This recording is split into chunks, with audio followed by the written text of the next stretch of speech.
आज हम 5वें ज्योतिर्लिंग यानी केदारनाथ ज्योतिर्लिंग के बारे में ऐसी रहस्यमयी बातें बताएंगे जो किसी ने नहीं सुनी होंगी। अगर आप हमारे चैनल पर पहली बार आए हैं तो चैनल जरूर सब्सक्राइब करें। केदारनाथ मंदिर 12 ज्योतिर्लिंग में सम्मिलित होने के साथ 4 धाम और पंच केदार में से भी एक है।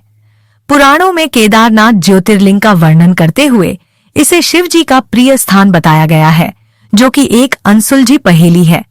यह मंदिर उत्तर दक्षिण के रूप में बनाया गया है, जबकि भारत में लगभग सभी मंदिर पूर्व पश्चिम है।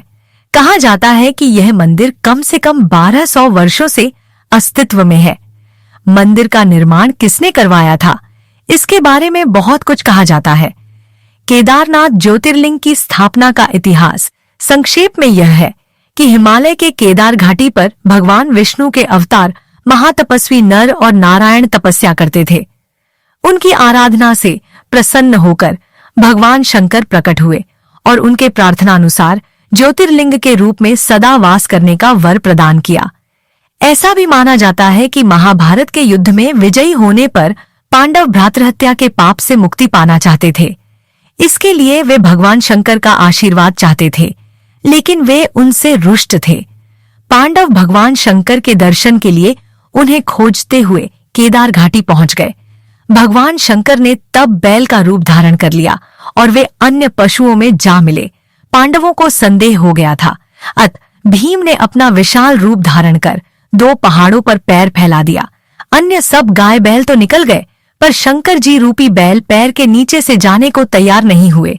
भीम बलपूर्वक इस बैल पर झपटे, लेकिन बैल भूमि में अंतर्ध्यान होने लगा। तब भीम ने बैल की पीठ का भाग पकड़ लिया।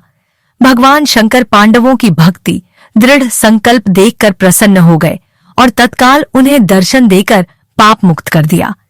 उसी समय से भगवान शंकर बैल की पीठ की आकृति पिंड के रूप में श्री केदारनाथ में पूजे जाते हैं।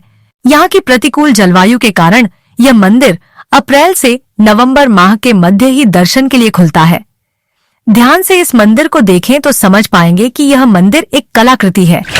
जरा सोचिए, कितना बड़ा असंभव कार्य रहा होगा ऐसी जगह पर कलाकृति जैसा मंदिर बनाना, जहां ठंड के दिन भारी मात्रा में बर्फ पड़ती है और बरसात के मौसम में बहुत तेज गति से पानी बहता है। मान्यता है कि कैलाश की तरह भगवान शिवजी ने केदारनाथ को अत्यधिक महत्व दिया है। केदारनाथ मंदिर में भगवान शिव की पूजा करने से तीर्थयात्रियों को मोक्ष की प्राप्ति की मान्यता है।